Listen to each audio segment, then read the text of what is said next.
আজ অনেকদিন পর নিয়ে চলে এলাম আবার একটা বাঙালি রান্না। ভীষণই ঘরোয়া একটা রান্না, তবে কারা কারা আপনারা এটা বানান আমাকে কমেন্ট বক্সে জানাতে ভুলবেন না। এটার নাম আমি দিয়েছি চিংড়ি বাটা পটল। এটা ভীষণই ইজি, সিম্পল আর টেস্টি একটা রেসিপি। তাহলে চলুন দেখে নেওয়া যাক। প্রথমে এটা করার জন্য আমি পটলগুলোকে দুটুকরো করে কেটে নিয়েছি আর তেল দিয়ে একটু নুন হলুদ দিয়ে আমি পটলগুলোকে নাড়াচাড়া করে ভেজে নিচ্ছি। পটলগুলো কিন্তু আমি খুব বেশি ভাজবো না, হালকা একটু লালচে বাদামি রঙের হয়ে এলেই পটলগুলো তুলে নেব। নাহলে পটল নরম আপনারা জানেন, তখন তরকারিতে দিলে ভীষণ কেতিয়ে যাবে, খেতে আর তখন অতটা টেস্টি লাগবে না। তাই এরকম হালকা ভাজা অবস্থায় আমি পটলগুলোকে তুলে নেব। এরপর হচ্ছে আসল উপকরণ, মানে এই রান্নার শো স্টপারও বলতে পারেন, সেটা হলো চিংড়ি। হ্যাঁ, আমি এখানে কিছু বাগদা চিংড়ি নিয়ে নিয়েছি, যেগুলোর মাথাগুলো আমি ছাড়িয়ে রেখে দিয়েছি। মাথাগুলো আমি দেব না, নুন হলুদ মাখিয়ে রেখে দিয়েছিলাম কিছুক্ষণ। তারপর কড়ার মধ্যে অল্প সর্ষের তেল দিয়ে তেলটা গরম হলে মাছগুলো দিয়ে আমি হালকা নাড়াচাড়া করে একটু ভেজে নেব।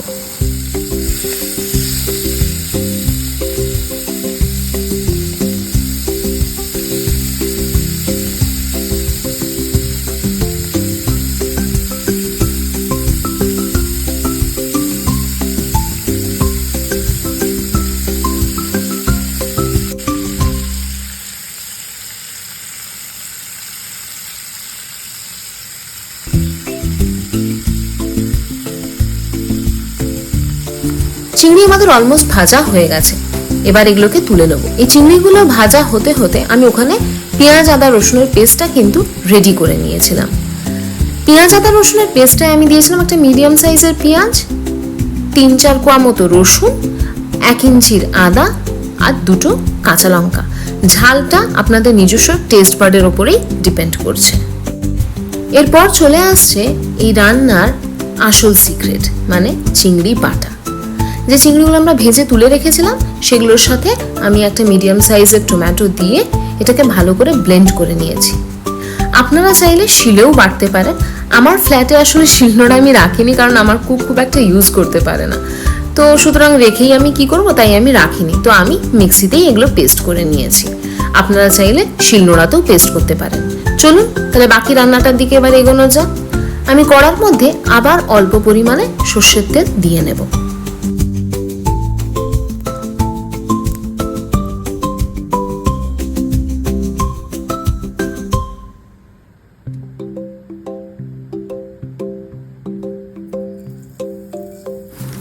তেলটা গরম হওয়ার পর আমি ওর মধ্যে একটু কালো জিরে ফোড়ন দিয়ে দিয়েছি।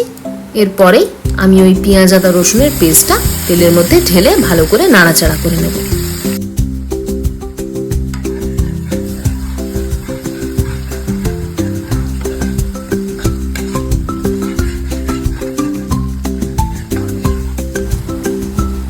ভালো করে নাড়াচাড়া করার পরে একটু কাঁচা গন্ধটা চলে যাওয়ার পর ওর মধ্যে আমি হলুদ, নুন আর ধনে গুঁড়ো দিয়ে ভালো করে নাড়াচাড়া করে নেব। মনে রাখবেন এই রান্নাটায় কিন্তু আমি কোনো জিরে গুঁড়ো ব্যবহার করছি না, শুধুমাত্র ধনে গুঁড়ো, সেটাও ভীষণ অল্প পরিমাণে দিয়ে একটু ভালো করে নাড়াচাড়া করে নেবেন।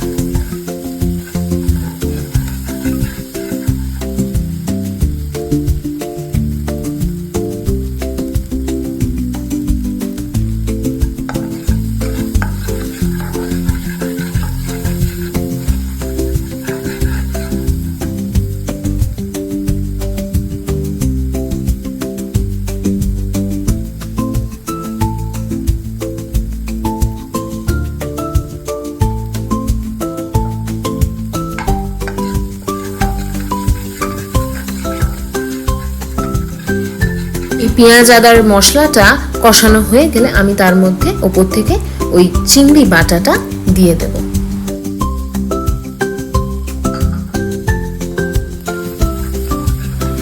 চিংড়ি বাটাটা দেওয়া হওয়ার পর ভালো করে নাড়াচাড়া করে মিশিয়ে নেব। মেশানো হয়ে গেলে আমি ওর মধ্যে পটলগুলো দিয়ে ফেলবো, আর তারপর আবার একটু ভালো করে পটল আর গ্রেভিটা একসাথে মিশিয়ে নাড়াচাড়া করে নেব।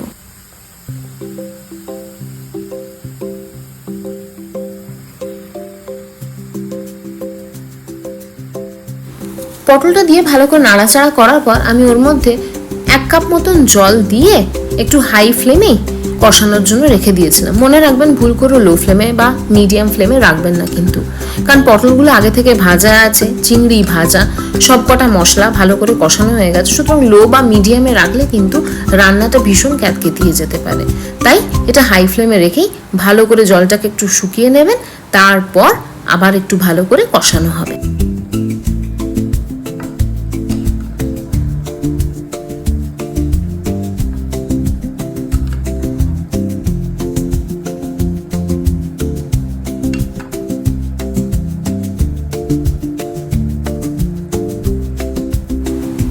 সবকিছু ভালো করে কষানো হয়ে গেলে যখন তেল ছাড়তে এরকম ভাবে শুরু করবে, তখন ওর মধ্যে আমরা গোলমরিচের গুঁড়ো, ঘি, একটু চিনি দিয়ে ভালো করে আবার নাড়াচাড়া করে কষিয়ে ঠিক নামাবার আগে অল্প একটু গরম মশলা দিয়ে নামিয়ে নেব। আমি কিন্তু এখানে এভারেস্টের শাহি গরম মশলা ব্যবহার করেছি। আপনারা চাইলে ঘরে বানানো গরম মশলাও ব্যবহার করতে পারেন, তাতেও স্বাদের খুব একটা ফারাক হবে না।